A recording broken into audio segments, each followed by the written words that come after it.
우리는 올 1년 동안에도요, 참 자주 이렇게 선교 보고도 받고 또 선교에 관한 설교를 들었습니다.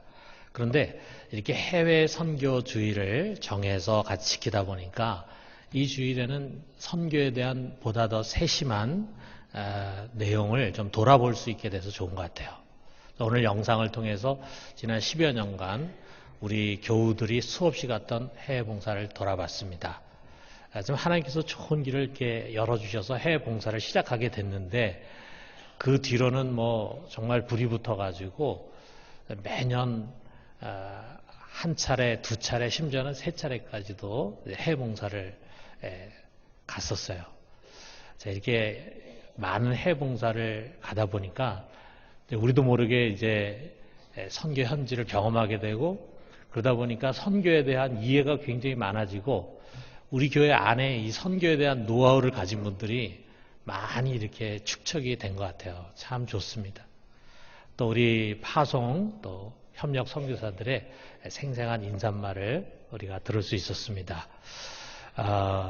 우리 교회는 선교 해외 봉사를 가면서 항상 전도와 그 다음에 긍휼 사역을 늘 같이 하거든요. 그래서 우리 성도들이 가서 열심히 복음을 전하고 복음 전하는 것에 어려움도 경험하지만 특별히 어려운 지역에서 살아가고 있는 사람들 그 현장 속에 가서 참 그들을 사랑으로 섬기면서 긍휼의 마음을 많이 품게 되는 것 같아요. 저는 목회자로서 참 그런 교육이 우리 속에 되어진다는 것이 하나님의 은혜다 이렇게 생각합니다. 또 내년 이제 1월 달에도 또 로힝야 난민촌을 또 직접 가서 우리 성도들이 섬긴다 광고했는데 많은 분들이 신청해가지고 이렇게 가게 됩니다.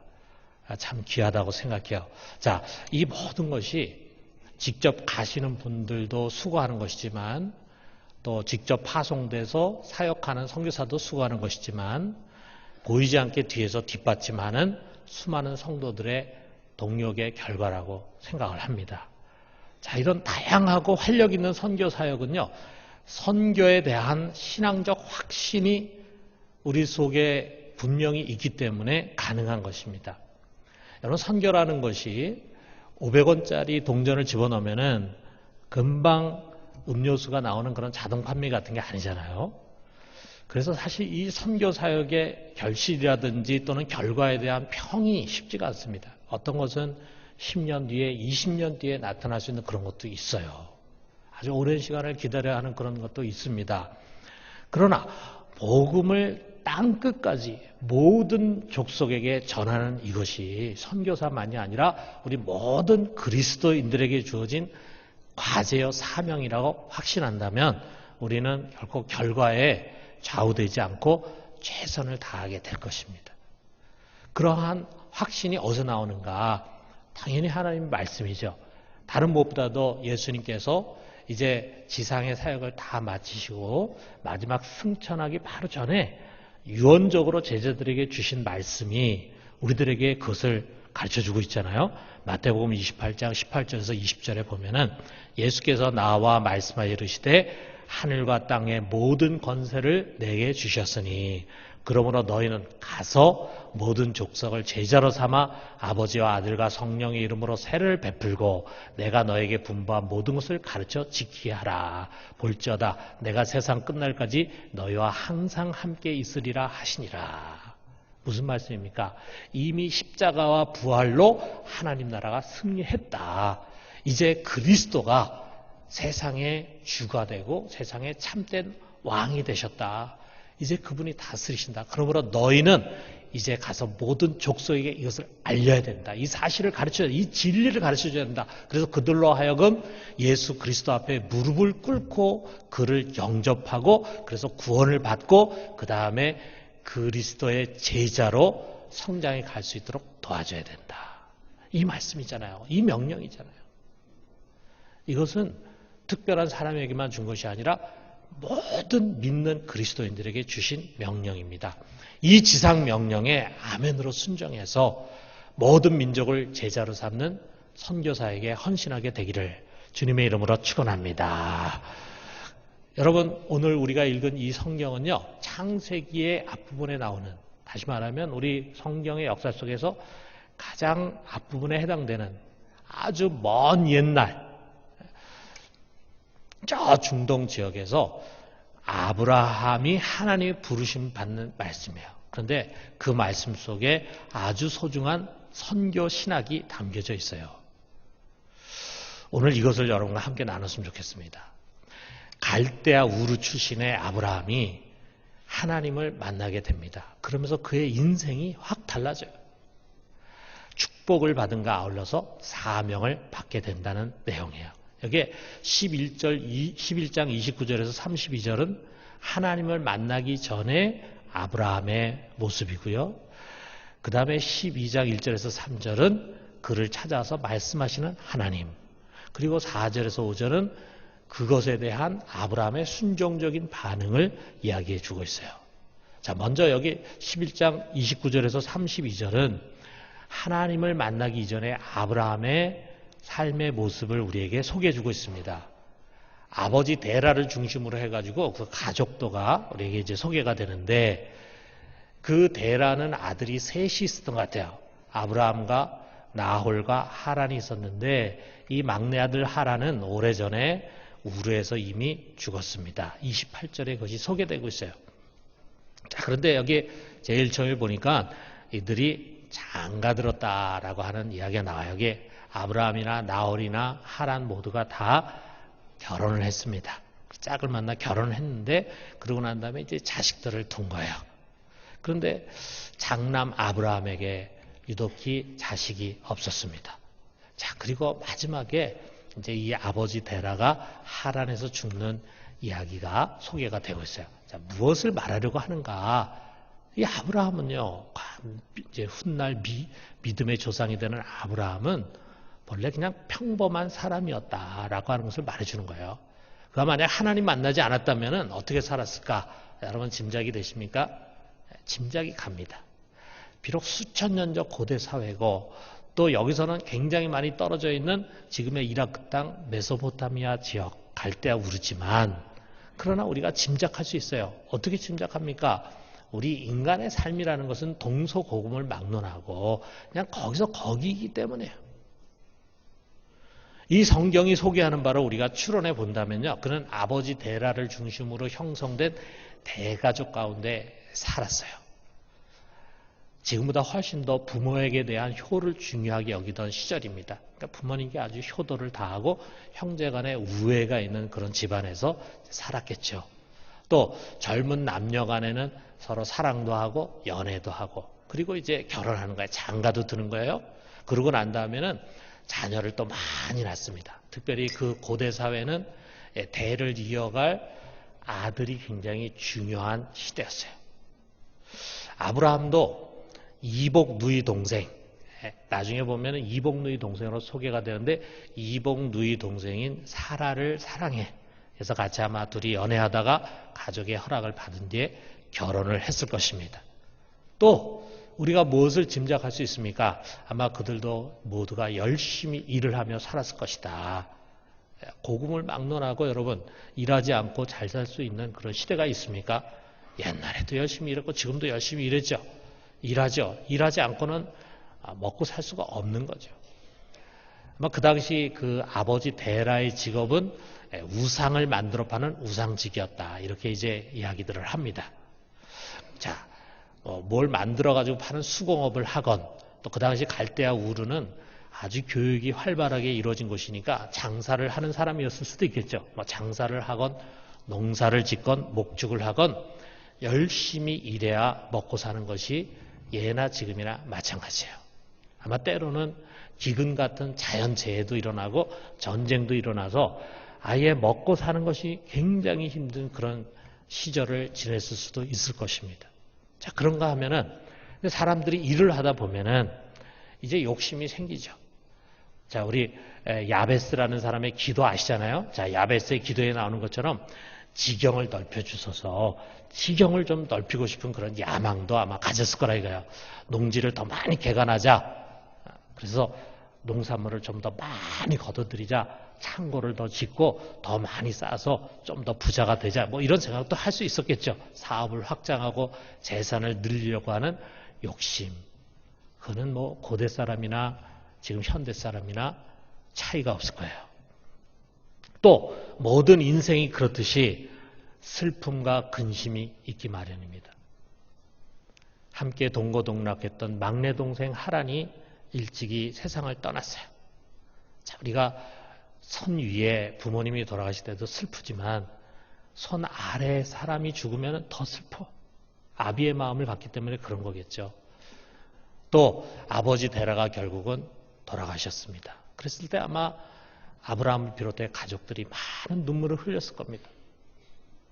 이 가족의 슬픔은 예나 지금이나 커다란 가족의 죽음은 커다란 슬픔으로 다가오기 마련이에요. 아울러 아브라함은 겉으로 보기에는 별 문제가 없는 것 같았지만 내심으로는 큰 근심 가운데 살아가는 사람이었어요. 다른 형제들은 쉽게 자식들을 잘 낳는데 그에게는 자식이 없어요. 자식을 갖기를 원했지만 아내 사라가 임신을 하지 못해.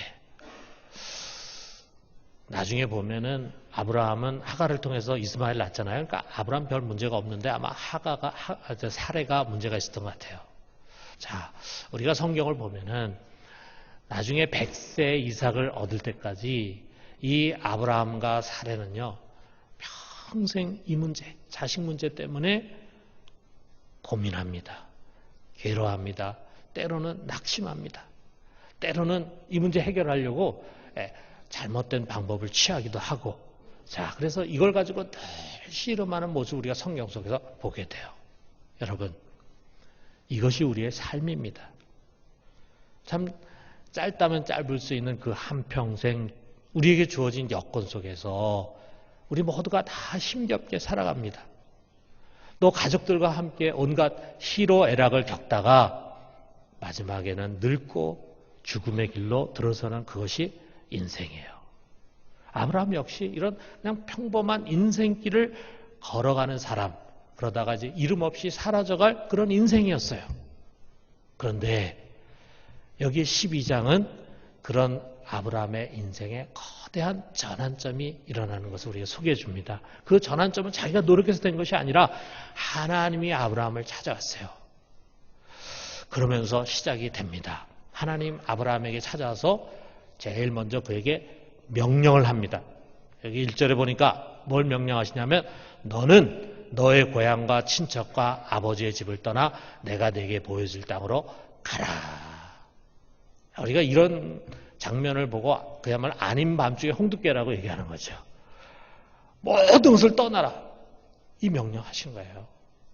여러분 생각해 보세요. 지금도 우리가 자기가 살고 있던데 자기가 함께 교제하던 사람들을 떠난다는 게 쉬운 일이 아닌데 고대 사회는 시족 사회잖아요. 친족들과 가족들과 그리고 자기 고향에서 거의 태어나서 살다가 죽는 게 보통 일반적인 삶의 모습이었어요. 그런데 고향을 떠나라. 친척들을 떠나라. 마지막에는 아버지의 집을 떠나 가까운 가족들, 형제들을 떠나라 이거죠. 지금까지 삶을 이뤘던 모든 것을 단절하고 떠날 것을 명합니다. 여러분 무리한 요구 아니겠어요? 분명히 아주 무리한 요구를 주님께서 지금 하시는 겁니다. 자, 그런데 우리가 분명한 것은 뭐냐 하면 하나님이 이 명령 주시는 것은 아브라함을 불행하게 만들려고 하는 것이 아니고 오히려 그에게 복을 주시고 그의 인생을 가치 있게 만들기 위한 것이라 이거예요. 당장에는 힘들겠지만 당장 고생이 되겠지만 결국은 그는 큰 축복을 받고 의미 있는 인생을 살게 된다.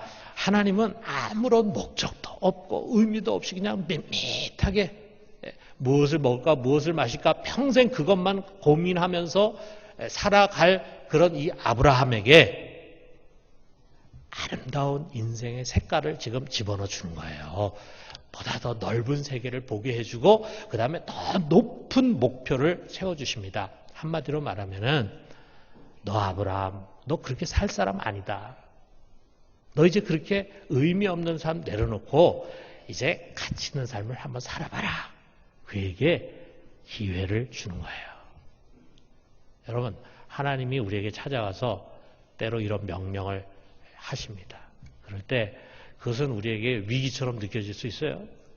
그러나 그거는 우리들에게 정말 가치 있는 삶을 살게 하기 위한 기회를 주시는 것입니다. 그렇기 때문에 하나님은 여기에 떠나라고 하는 명령만 주시질 않아요. 순종해서 떠나게 될 때 그에게 일어나게 될 일을 약속하십니다. 여기 2절에 보니까 내가 너로 큰 민족을 이루고 내게 복을 주어 내 이름을 창대하게 하리니 너는 복이 될지라 그랬어요. 자, 여기 이 말씀에 담긴 약속이 두 가지예요. 첫째는 뭐냐면 내가 너에게 복을 주겠다. 복을 주겠다. 어떤 복이냐면 너로 큰 민족을 이루고 내 이름을 창대하게 하겠다. 그런 거예요. 그래서 여러분 우리가 잘 아는 것처럼 아브라함이 이름을 아브라함에서 아브라함으로 바꾸잖아요. 근데 아브라함의 뜻이 뭐냐면 큰아버지예요. 집안의 장손이니까 큰아버지죠. 그런데 아브라함은 뭐냐면 열방의 조상, 열방의 아버지라는 뜻이에요. 모든 민족의 아버지.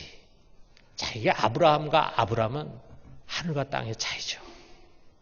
아브라함을 이제 그냥 한 집안의 큰아버지에서 불러내가지고 열방의 아버지로 세우겠다. 그 복을 주겠다는 거야. 자, 그런데 더 중요한 것은 두 번째 약속인데 그게 뭐냐면 너는 복이 될지라.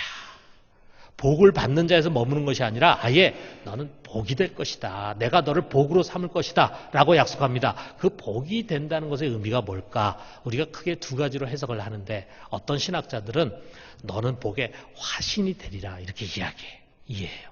이게 NIV 성경의 You will be a blessing 이라고 하는 그런 뜻이죠. 자, 그런데 또 다른 신학자들은요. 너는 다른 사람에게 복의 근원이 되리라. 이렇게 이것을 해석합니다. NLT 성경을 보면은 You will be a blessing 다음에 to others라고 하는 것을 하나 붙여서 번역을 했어요. 그런 뜻이죠. 자, 그런데 여기 지금 내가 복의 화신이 되리라라고 하는 말과 내가 다른 사람에게 복의 근원이 된다라고 하는 그 말이요. 3절에 다 포함이 됐어요. 3절 상반절과 하반절에 포함이 됐어요. 그래서 우리가 이걸 보면은 먼저 3절 상반절을 보면은 이렇게 말씀하십니다. 너를 축복하는 자에게는 내가 복을 내리고 너를 저주하는 자에게는 내가 저주하리니. 이게 무슨 말입니까? 그 사람이 하나님에 대해서 뭐라 그러는 게 아니에요. 하나님을 찬양하고 하나님을 저주하고 그러는 게 아니에요. 그냥 아브라함을 축복할 때 하나님 축복하고 아브라함을 저주할 때 하나님 저주해. 다시 말해서 아브라함이 복의 기준이 된다. 아브라함 복의 기준으로 세운다는 말씀이에요. 그를 영접하고 환영하고 사랑하고 선대하고 축복하면은 하나님이 그에게 복을 내려주시고 그를 박대하고 미워하고 저주하면은 하나님이 그에게 저주를 내릴 것이다. 다시 말해서 이 아브라함을 어떻게 대하느냐가 복과 저주의 기준이 돼. 여러분 대단한 거 아닙니까? 그야말로 아브라함 복의 화신이죠. 만일 여러분이 그런 사람이 된다고 한번 생각해 보세요. 생사화복을 주장하시는 하나님이라고 우리가 고백하잖아요. 그분이 우리에게 복을 주실 수도 있고 화를 주실 수도 있는 분인데 그런데 그 기준이 여러분을 어떻게 대하느냐 거기에 따라서 달라진다 한다면 그래서 여러분을 잘 영접하고 사랑해주고 은혜를 베푸는 자에게는 하나님 복을 주시고 여러분을 배척하고 막 미워하고 괴롭히면은 하나님이 야단을 치고 책망하고 화를 주신다. 그런다면 어때요, 여러분? 여러분 보통 사람 아니잖아요? 여러분 그런 분 되고 싶죠? 나한테 잘해주면 하나님 축복해주고 나한테 잘 못해주는 사람은 하나님이 화를 내리고 그런 사람 되고 싶죠? 보통 사람 아니잖아요? 자, 그런데 여러분 하나님의 자녀들에게 하나님 다 그렇게 하신다. 이게 성경의 증언이에요. 자, 예수님이 제자들을 파송하면서 주신 말씀을 기억해봐요. 마태복음 10장 40절에 보면은 너희를 영접하는 자는 나를 영접하는 것이요 나를 영접하는 자는 나를 보내신 이를 영접하는 것이니라. 예수님을 영접하는 게 아니라 예수님이 파송한 자들을 영접하는 것은 곧 예수님과 아울러 하나님을 영접하는 것이다. 라는 이 말씀을 우리는 성령 시대에 그대로 우리가 우리의 말씀으로 받을 수 있습니다. 자, 하나님은요, 이 시대에 그의 몸된 교회를, 그리고 그 교회의 지체를 이루고 있는 그리스도인들, 교인들 각 사람을 축복의 기준, 복의 화신으로 세우는 거예요. 그래서 세상이 교회를 어떻게 대하는가가 곧 하나님을 어떻게 대하는가예요. 하나님의 자녀들을 환영하고 영접하는 것을 자신을 영접하는 것으로 여기고 축복을 해주십니다. 교회를 박해하는 것을 주와 하나님을 거절하는 것으로 여기고 심판한다. 여러분, 우리가 이 말씀을 받는다면은 여러분, 우리는 정말 세상에서 대단한 존재 아닙니까? 본래 우리가 대단한 존재예요. 하나님의 자녀잖아요. 하나님이 눈동자같이 우리를 세상 속에서 지켜보시잖아요. 하나님이 그의 자녀들을 세상이 어떻게 대하는가를 유심히 보지 않겠어요? 네, 여러분 자녀들이 있는데 그 자녀를 다른 애들이 어떻게 대하는가 하는 것에 관심 많이 갖지 않습니까? 자녀 잘 대해주는 애에게는 잘해주고 싶잖아요. 자녀를 미워하고 학대하는 애에게는 여러분 화를 내잖아요. 싫어하잖아요. 자, 그래서 여러분 우리가 예수 그리스도를 믿음으로 영생의 복을 받을 뿐만 아니라 복 자체가 된 것이다. 우리는 세상 속에서 하나님의 사신입니다. 대사예요. 우리가 미국에 우리 한국 대사를 보내잖아요. 일본에서 우리나라에 그 대사를 보내잖아요. 그 나라를 대표해서 다른 나라에 가 사역하는 사람을 대사라 그러잖아요. 자, 하나님이 우리를 복의 화신으로, 복의 기준으로 삼았다라고 해서 그 말은 사람들 앞에 있을 때 너 나한테 함부로 하면은 우리 하나님이 너한테 저주를 내릴 거야. 이렇게 오만방자하게 얘기하라 그런 것이 아니라 오히려 아무렇게나 살아서 세상의 비난과 손가락질을 받을 그런 무가치한 존재가 아니라는 사실이에요.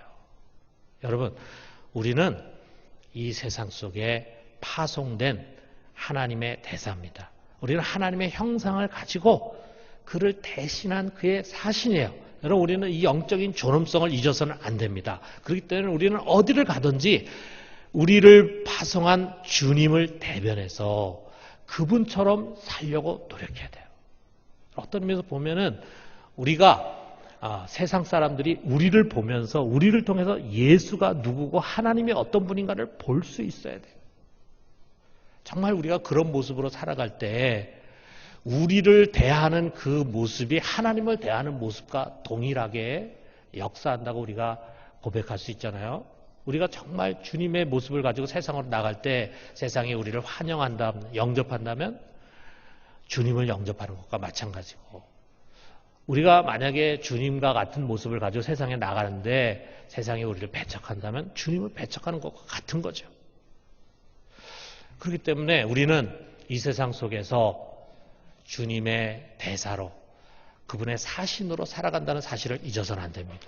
그리고 우리는 아무도 어느 누구도 두려워할 필요가 없어요. 하나님이 이처럼 우리를 위하시니 우리가 누구를 두려워하려.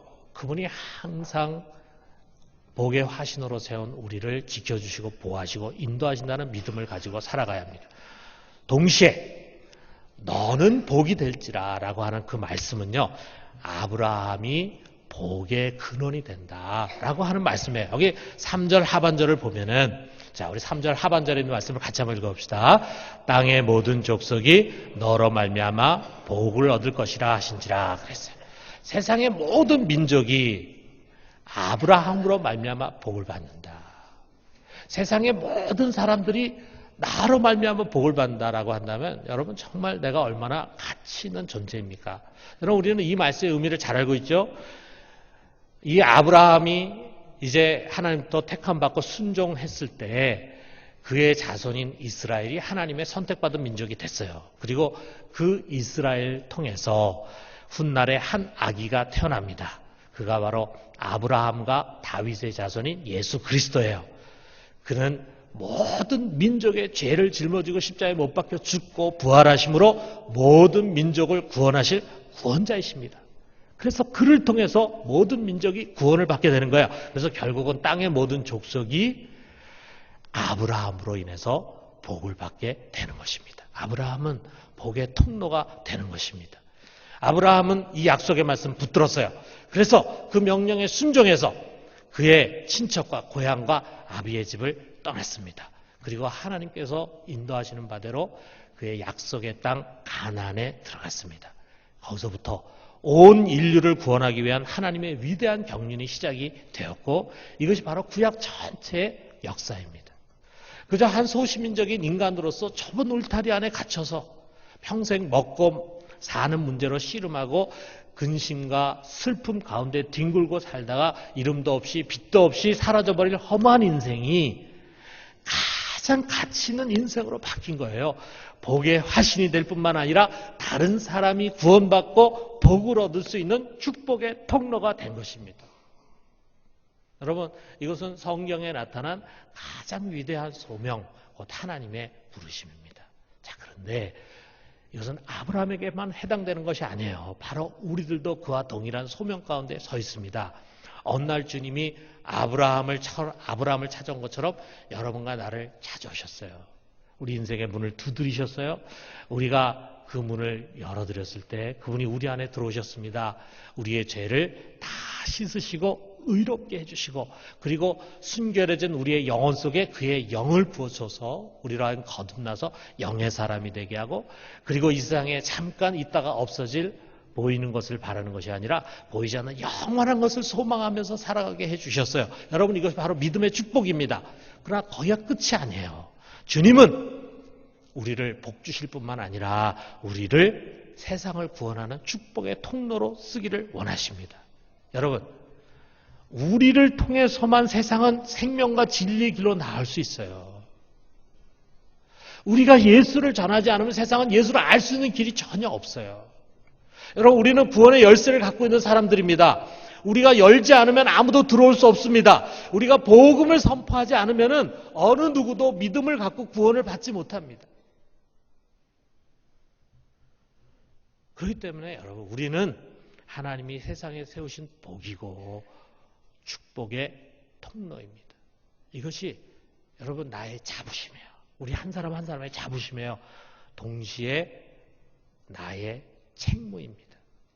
여러분, 하나님이 이스라엘을 선택했을 때 이스라엘은 자신들이 선택받은 민족, 그래서 축복받은 민족이라고만 생각했는데 그것이 아니에요. 이스라엘이 선택받음으로 인해서 그들이 축복을 받은과 동시에 그들에게는 거룩한 책무가 주어진 거예요. 그것은 그들을 통해서 모든 민족이 구원을 받게 될 것이다. 모든 민족이 구원을 받는 축복의 통로로서 너희는 사역해야 된다라고 하는 사명이 그들 속에 주어졌다 이거예요. 여러분, 우리도 마찬가지입니다. 우리가 예수를 믿고 구원받고 영생을 얻은 축복을 받은 것뿐만이 아니라 우리를 통해서 복음은 세상 끝까지 증거돼야 합니다. 우리를 통해서요. 다른 누가 아니에요. 그렇기 때문에 여러분, 이웃에게 전도하는 것이 바로 우리 그리스도인들의 가장 우선되는 직업입니다. 우리들에게 뭐 다양한 직업이 있겠죠. 교사도 있고 교수도 있고 의사도 있고 간호사도 있고 또 가정에서 살림하고 자녀를 양육하는 그런 일을 하시는 분도 있고 여러 가지 직업이 다양하게 있겠지만 우리의 공통된 직업이 있습니다. 그것은 우리가 어디를 가든지 예수 그리스도의 증인으로 사는 것이다. 그분을 증거하며 사는 것이다 이거예요. 여러분, 12월 달에 준비된 사랑방 전도 축제, 이러한 전도 집회가 있을 때 우리가 혼자서는 전도하기 어려우니까 이럴 때 우리의 이웃에게 복음을 전하고 그를 초청해서 꼭 와서 그 집회를 통해서 예수님 만나고 그리고 교회에 정착할 수 있도록 도와줘야 합니다. 그러나 복음 전도라고 하는 것은 그냥 여기서만 그쳐서는 안 됩니다. 땅끝까지예요. 땅끝까지.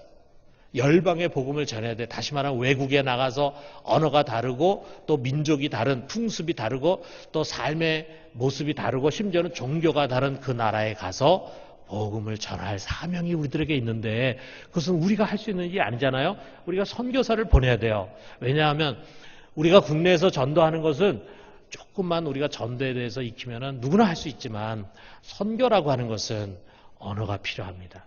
또 타 민족과의 접촉이라든지 여러 가지 면에 있어서 또 다른 훈련과 또 기술이 필요합니다. 그렇기 때문에 이것을 위해서 전문적으로 훈련을 받는 과정이 필요해요. 선교사들은 이러한 전문적인 훈련을 받습니다. 그리고 그 나라를 위해서 여러 가지 모양으로 준비가 된 사역자들이에요. 그들이 이제 그 외국에 가서 그들 현지인들의 눈높이에 내려가 가지고 아주 치밀한 전략을 가지고 열정과 인내를 가지고 하나님의 구원과 축복을 나눠주는 거예요. 그런데 우리가 해야 할 일은 뭐냐면 그들이 그 일을 할 수 있도록 돕는 것입니다. 우리의 지원이 없으면 선교사들이 절대로 사역할 수가 없습니다. 어떻게 보면 그들은요, 이 축복의 파이프를 들고 외국에 나가는데 그 파이프를 통해서 이곳에서 하나님의 은혜를 전달할 책임은 우리들에게 있다 이거예요. 여러분, 우리의 역할이 얼마나 중요한지 모릅니다. 기도와 물질의 지원이 얼마나 중요합니까? 이것이 없이, 후방에서 이런 것이 없이는 전방에, 최전방에 나가서 싸우는 영적인 사역자들이 결코 영적 전투에서 이길 수가 없죠. 지치게 되고 궁핍하게 되고 결국은 손을 들고 항복하고 돌아오게 됩니다. 우리의 책임이라 이거죠. 때로는 우리가 후방에서 지원하는 것뿐만이 아니라 직접 그 전방에 가가지고 직접 그 나라에 가서 같이 선교사 사역하고 동역해요. 해외 봉사로 가서. 여러분, 이게 선교사들에게 얼마나 힘이 되는지 모릅니다. 항상 선교사들은 외로울 수 있고 영적으로 침체될 수 있어요. 지칠 수 있어요. 그런데 이곳에서 우리 교인들이 가게 되면은 얼마나 힘을 얻게 되는지 모릅니다. 그리고 내 혼자가 아니구나. 이처럼 나를 뒤에서 보이지 않게 도와주고 밀어주는 교회가 있구나. 이런 생각에서 용기를 얻게 돼. 용기를 얻고 다시 시작하게 돼. 그리고 우리가 길을 열어주면은 그 길을 뚫고 나가서 선교 사역을 하게 됩니다. 이번에 제가 우리 이제 오후에 가서 그런 일을 했는데 우리 선교사님 절대 그런 일 못합니다. 자기가 그 일을 할 수가 없습니다. 그 선교사님은 자리를 만들어 줬지만 그러나 우리 목회자들이 가가지고 거기에 있는 사람들을 모아서 가르치고 하나가 되게 하고 묶어주고 다리를 놔주고 연결해주는 그런 일을 했잖아요. 얼마나 힘이 되겠어요. 여러분, 후방에서 선교 사역을 돕는 이것은요, 절대적인 선교 사역입니다. 해도 되고 안 해도 되는 것이 아니라 반드시 해야 하는 소중한 사역입니다. 사랑하는 성도 여러분, 아브라함 불러서 복이 되게 하신 주님께서 오늘 우리에게 이 복음을 맡기셨습니다. 우리 모두가 순종해서 세상 모든 민족을 구원하는 축복의 통로가 되기를 주님의 이름으로 축원합니다.